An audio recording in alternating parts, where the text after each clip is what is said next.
At Movius, we're dedicated to providing the most trusted business conversation solution, enabling businesses to build strong and lasting relationships with their customers. As the phone industry has evolved from wireline to wireless and now software-driven communication, Movius is at the forefront of unleashing omni-channel interactions on a variety of endpoints, be it mobile phones, tablets, laptops, IoT devices, or even CRM or UC solutions. It's what we call Phone 3.0. Multiline by Movius provides a secure second number, a business identity that employees can use to engage their clients via calling, texting, WhatsApp, WeChat, Line, and more. For instance, you can receive your multi-line calls and texts directly inside Microsoft Teams, thus having all your internal and external communications in one interface. Multiline also integrates seamlessly with your CRM, letting you call and text your customers directly from the Salesforce application, while automatically logging all your communication data for you. Integrations like these showcase the true power of the Movius platform, seamlessly integrating into your ever-evolving business workflows. Movius-powered interactions drive valuable intelligence using Movius AI, which touches every stage of our customer experience, from constantly working to improve your call quality to providing built-in emotional conversational intelligence at scale by analyzing your interactions for sentiment, supervision, training, learnings, and insights. Financial services, we've got you covered. Tier 1 banks around the world already put their trust in Multiline by Movius to solve their complex mobile compliance and customer engagement concerns. Healthcare and pharma, Multiline brings built-in HIPAA compliance and all the advanced tools like opt-in and redaction to increase patient connectivity, privacy, and safety while enhancing clinician workflow automation. And of course, we serve small and mid-sized companies simply looking for a mobile-first solution that provides work and personal separation and always-on, easy-to-use service on any mobile device. If an employee leaves, the number stays, reducing high turnover risk.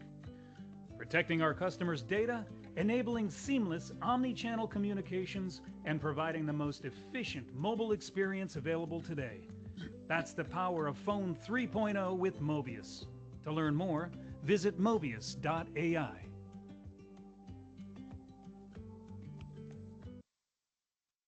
All right. Hello, everybody. Happy Wednesday, and welcome to our webinar series, Digital Sustainability Practices for a Greener Tomorrow. My name is Daniel Calantoni. I am our Senior Marketing Manager here at Movius and part of your host here for today's webinar. We have a very exciting conversation here set for you today. Before we get started, though, for those of you that may not have attended a webinar from Movius before, they're extremely interactive. So please, if you have questions throughout today's topic, feel free to reach out via chat to myself along with the webinar team here, and we'll get those questions answered for you during today's conversation. I want to also say from a housekeeping perspective, if you have any Q&A questions throughout today's webinar, then to please use the Q&A function if you have more of a question that is private from that end. But more than anything else, very excited for today's conversation. I wanted to take a moment and also introduce one of our interviewers for today's conversation, our head of marketing here at Movius, John Rarick, and very excited to get into today's conversation. And I want to say a special thanks to our partner for this webinar, EcoSend, and which will have a great conversation lined up for you today with the co-founder of EcoSend, James Gill. So just a very, very brief overview you saw from that video at the beginning about Movius. We help businesses of all industries, I know there's a wide variety here on today's call, solve critical gaps in how they have their employees communicate with customers, clients, in healthcare with patients, in education with students and families over voice and messaging. We consider ourselves a cloud-based mobile-first software solution and a digital disruptor in the telecom industry. And very excited to be partnered here today to dive into this very, very important topic to us. And to help us kick off the conversation, I want to turn over to John Rarick for a quick introduction with James, and then obviously get the conversation started.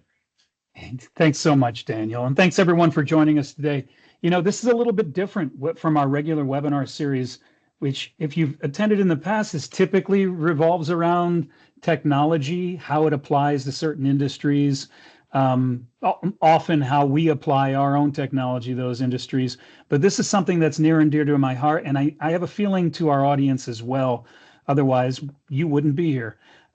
So it's with great pleasure today that I introduce James Gill, the co-founder of EcoSend. James, thanks for joining us today. Thank you, John, and thank you, Daniel. Real pleasure to be here. Lovely to meet you all. And yeah, looking forward to having a great conversation. Yeah. Yeah, James, why don't we kick it off? Tell us a little bit about you, your background, and tell us really what EcoSend does as well. Yeah, absolutely. Thanks, John.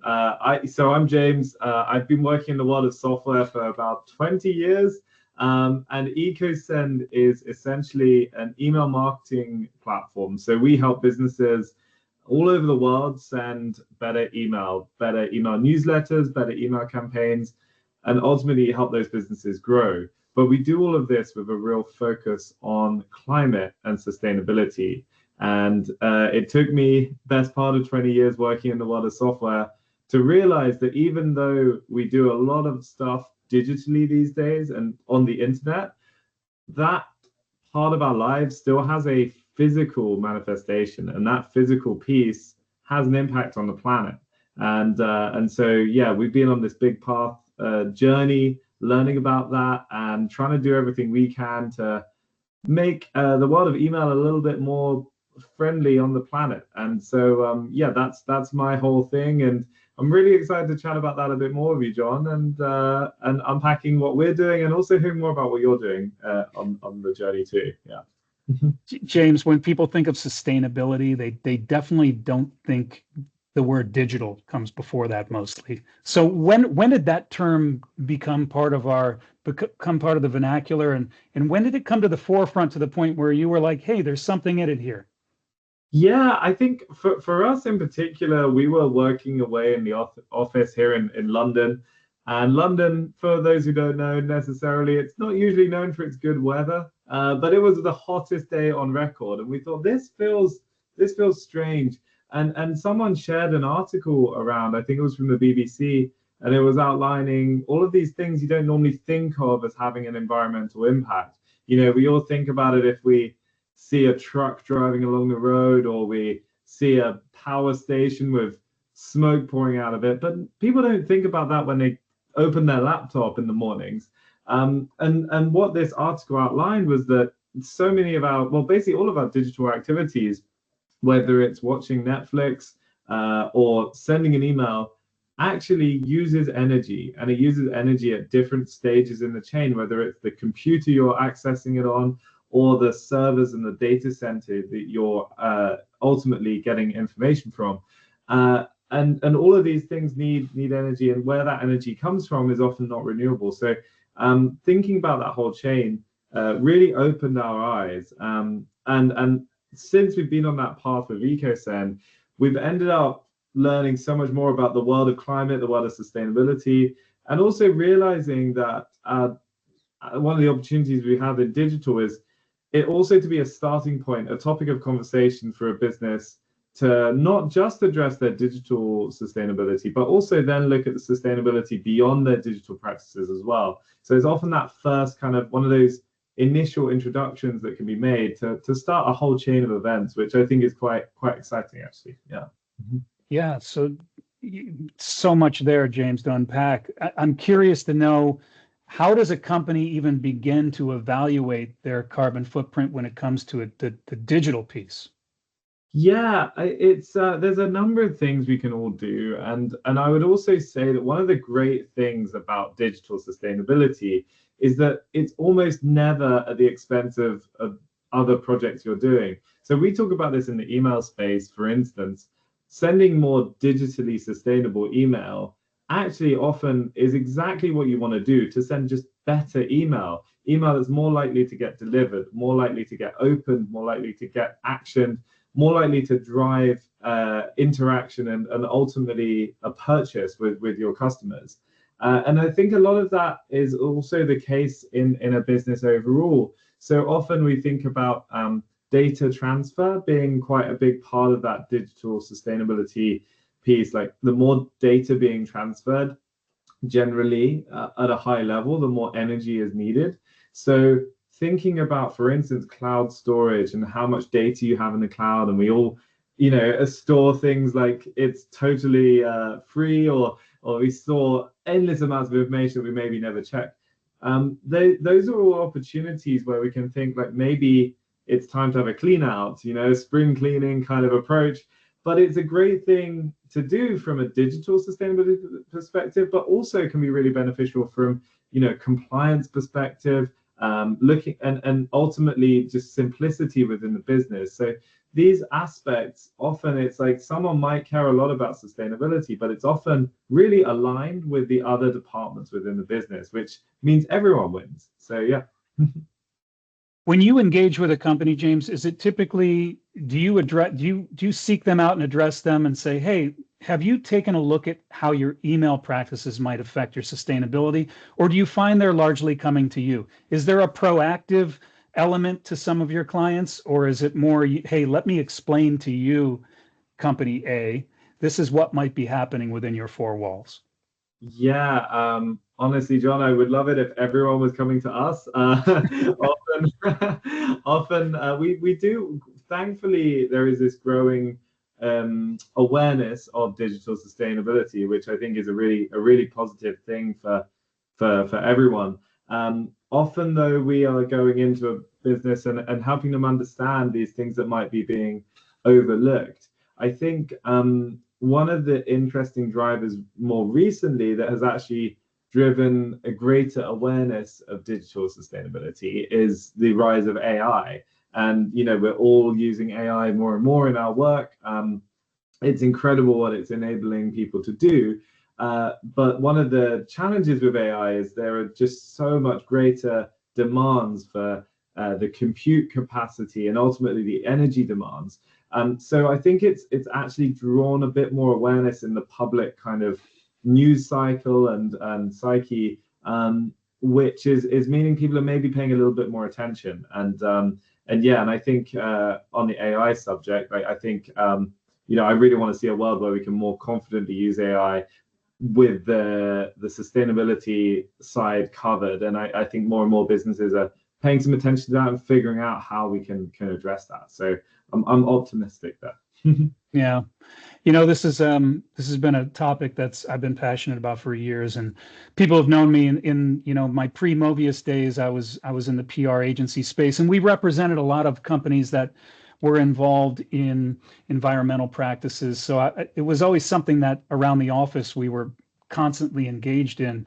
And when I came to Movius, it was it almost came to us by surprise. So I just wanted to share a story with you that is something that always sort of resonates with me, that kind of brought us to this discussion today. Actually, I was in Amsterdam with our CEO, Anant Siva, and we were just sitting in a cafe one day, and I'm holding my phone, and I'm wondering, like, what does it take to run this phone? Because I'm sure if you were to dissect every piece of it, it must be incredible CO2 equivalents going into not only building it, but running it all the time. And we started to just get into the discussion about it, and everything we do. So I'll back up a little bit. What we do at Movius in its simplest form is we create an app called Multiline. What Multiline allows you to do, again, in its most basic place, is to be able to put, as you saw in the video, a second dedicated business identity on any phone using software. So we've eliminated the SIM to tower connection and gone directly creating a carrier grade call using software. So essentially, it allows you now to reduce the amount of corporate liable devices and let you create a BYOD, or bring your own device model, within the company, right? So I said to Ananth, our CEO, hey, this could eliminate a lot of phones. Now, of course, our carrier partners might not be thrilled with that. For years, decades, they've been selling phones and SIMs that connect to a tower, and we've come along with this phone 3.0 model. However, the idea of being able to reduce the amount of phones was really intriguing to me. So we hired an ESG specialist specifically related to digital research. And we said, hey, tell us what we might be doing for our customers, their ESG ratings, their carbon footprint by eliminating these phones, because I could count how many phones we eliminated throughout the year. And it was amazing. We found out that every device really creates about 81 kilos of carbon equivalents a year, which is incredible. About only 10% of that actually is from the device. And when you think about it, precious metals that go into building the device, the plastic that goes into building the device, the unfortunate children that have to mine those precious metals. There's so many things that go into making that device. But then charging the device and putting the device on a network takes an enormous amount of energy. So we started to look deeper into this. And I don't know if James, if you know what, 81 kilograms, we throw these numbers around of carbon equivalents, but if there's a dozen of us in a room at a cocktail party, those 12 phones equate to driving a car about 5,000 miles. So you can imagine what that extrapolates to, with all the handsets that are around, not only the US, but globally. It's an enormous amount of energy that it takes to run these devices that we really rely on now. These are just not things we carry to make calls and texts. We rely on them for so many things now. So once we figured that out, we were able to share that with our customers and just say, hey, listen, we can help you increase your ESG ratings. And we can really, to me, most of these webinars, like I said, they're about the technology. This is one where I kind of walk away and I feel like, hey, we've done a little bit better and we've helped the planet just a little bit, right? Which leads me to my main point, James. We didn't start our business with that in mind. It just sort of came about from that conversation that I had in a cafe with our CEO. But what if companies actually started building their solutions and products with that in mind from the beginning? What kind of planet might we leave behind if that were the case? That would be great. Yeah, I appreciate you sharing that, John. It's I think a world that would be a better place for everyone, actually. And I really, it's a really inspiring story because it really highlights how doing things, thinking about these things and thinking about digital can actually have this really profound impact physically. And who would have thought that like the software you are building and the platform you're building could have such a big impact in the physical world? And when you think about that at scale, and you're not just helping 12 people, right? You're helping thousands, millions of people. And so I think it's just such an incredible thing. And like for those that watching and listening, it's like in your own businesses, you think how many people you can impact with your employees, perhaps even with your customer base, of making some of these decisions and changes. You can have real tangible impact. And that's I just find that incredibly inspiring and motivating. So yeah, I really, really thank you for sharing that, John. It's great. Yeah. And hey, I want to shout out a book to everybody that's here if you haven't read it, but How to Avoid a Climate Disaster by Bill Gates is just a phenomenal guide to how companies like all of ours can just make small changes. And if we all made small changes, they'd result into enormous changes. So if you haven't checked that out, I highly recommend it. And James, I want to thank you for joining us today because the work you do is been very impactful and continues to be. And your mission is just, it's really special. I'm going to turn it back over to Daniel. Perfect. Thank you so much, James, as well as John here today. As I mentioned a little bit earlier, if you have any questions for James or John about today's topic or any practices to help your particular organization in bridging that communication and the importance of digital sustainability savings and what you can do easily within your organizations to help that process from an EcoSend or Movius standpoint, feel free to ask those questions in chat. I'll give just a couple minutes to see if there's any questions that come through. One of the questions I did see, James, come through on my side I wanted to highlight particularly was, what have you seen help with organizations that are trying to obviously influence their operations teams or their leadership, C-level leadership teams, to adopt these practices when it seems that, change can be sometimes scary? And what's kind of helped with that adoption? Maybe it's the impact of that they're not really realizing, but how have you helped navigate those conversations, or have heard stories about how companies have begun the path on implementing some of these ESG practices? Yeah, thank you, Daniel. It's actually a really, really good question, because it's one that I think about a lot every single day. I think from what we've seen in businesses, there's often individuals in a business that really, really care about doing things from a sustainability or climate perspective. There's often a few people that are really passionate, really want to see change in the world. But what I'm always caught off guard by is even those people that really want to make change, it can still be very difficult in a business environment. Even in our personal lives, often we want to do the right things. It's still very difficult to make changes or escape certain habits we have. And I think in a business, it's even more the case when that individual might be up against other people that don't share those same values and sort of ideas on what to do about sustainability. So it is a really big challenge.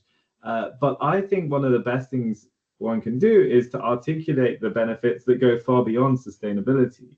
When John was talking there, you get these sustainability benefits from the Movius platform, but actually there's all of the business benefits that are probably going to convince someone perhaps in the finance department or other departments more effectively. And for us, we're often talking to the marketing person. They might care about sustainability, but they really care about their marketing KPIs at the top. So if something's going to compromise those, it's going to be a very tough sell. I think when you can show that doing things right from a sustainability perspective will actually have a tremendous positive impact, whether it's for us, emails that are going to be more likely to get delivered and opened, then I think you have this just win-win scenario where the business can succeed and there's a more sustainable solution coming in. And not everyone has to buy that sustainable solution because of its sustainability benefits, but that's the way I think we see change. And I think that kind of applies in a lot of situations, really.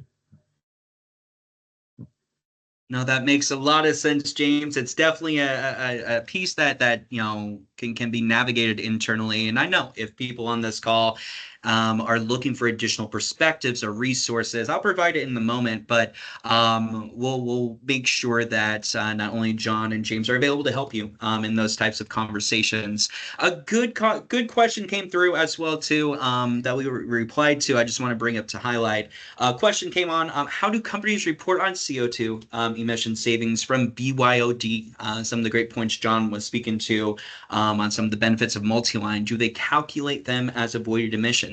The answer is yes, exactly. And I'll briefly pull up again some of that information that John had shared about some of the CO2 emission savings with, for example, switching to a BYOD solution. But exactly right on that piece.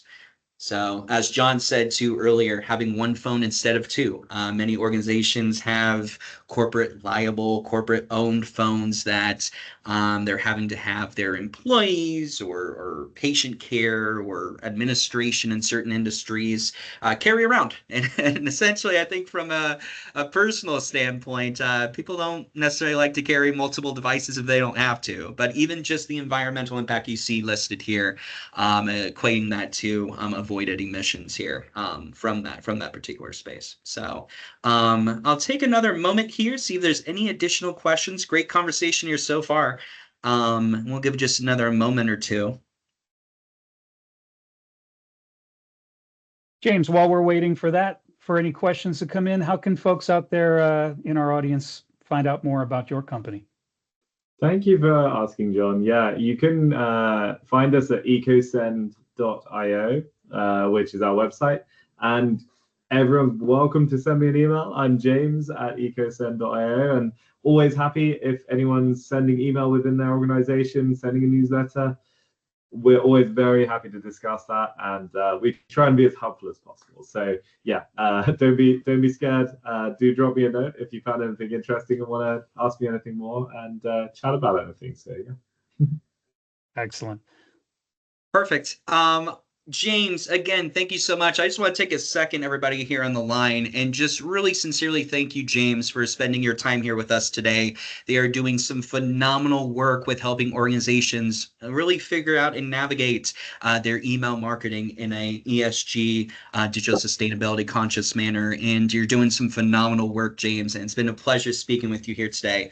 For everybody here on the line, we want to thank you as well for being here, part of today's webinar. Following today's session, we'll be sending out a recording of today's webinar, along with more information on how to contact if there's any interest in incorporating some of the practices outlined today in regards to multi-line from a BYOD perspective, but as well as too, with your email marketing, we'll get you obviously in contact with James as well here. And any questions we can answer following this webinar, we're here as resources for you. So on behalf of the Movius team, thank you all for being a part of today's conversation. Thank you, James from EcoSend, for being a part of this as well too. And we will see you all on the next webinar. Take care, everybody. Have a wonderful rest of your day. Thanks all.